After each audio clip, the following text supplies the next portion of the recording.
விடுதலை புலிகளுடைய தலைவர் சரணடைந்தார். அதற்கு பிறகு அவர் பெனாங்குடைக்கு கொண்டு செல்லப்பட்டார். சிலர் அவரை நேர பார்த்தும் இருக்கிறார்கள். அவர் சித்திரவதைக்கு உட்படுத்தப்பட்டிருக்கிறார். இந்த செய்திகள் பற்றி ஒரு மாபெரும் தலைவர் போய் சரணடைவார் என்று சொல்லி உங்களுடைய சின்ன புத்திகளுக்கு பேசாதே என்று நான் எல்லாருக்கும். ஆனால் எங்களுடைய தலைவர் போய் சரணடைஞ்சு எதிரியிடம் மண்டியிட்டு உயிர் வாழுவதற்கான ஒரு மனிதன் அல்ல. அவர் அப்படி செய்யவே மாட்டார் என்பதை என்னுடைய உயிரை உத்தரவாக வைத்து நான் சொல்லுவேன்.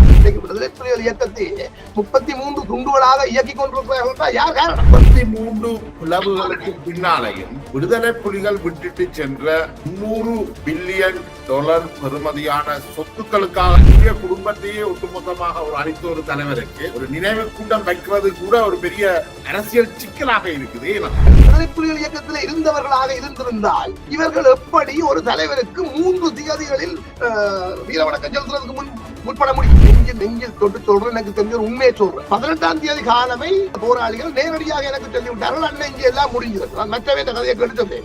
இன்னொரு விஷயத்தை எல்லாரும் விளங்கிக் கொள்ளும். சர்வதேச நாடுகளில் விடுதலை புலிகளுக்கு ஆதரவாக செயல்பட்ட கட்டமைப்புகள் அனைத்தும் விடுதலை புலிகளின் அனுசரணை கட்டமைப்புகள். அவர்கள் விடுதலை புலிகள் இயக்கமே அல்ல. பாராளுமன்ற தேர்தல் முடிந்தவுடனே ஆயுத போராட்ட அமைப்புகளை திட்டமிட்டு ஓரம் கட்டுறதுக்கான நடவடிக்கைகள் எடுக்கப்பட்டிருந்தது.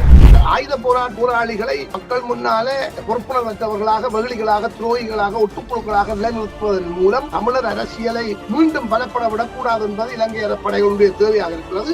இலங்கை உளவுத்துறை தமிழர்களின் அரசியலை முற்றுமுழுதாக சிதைத்து விட்டார்.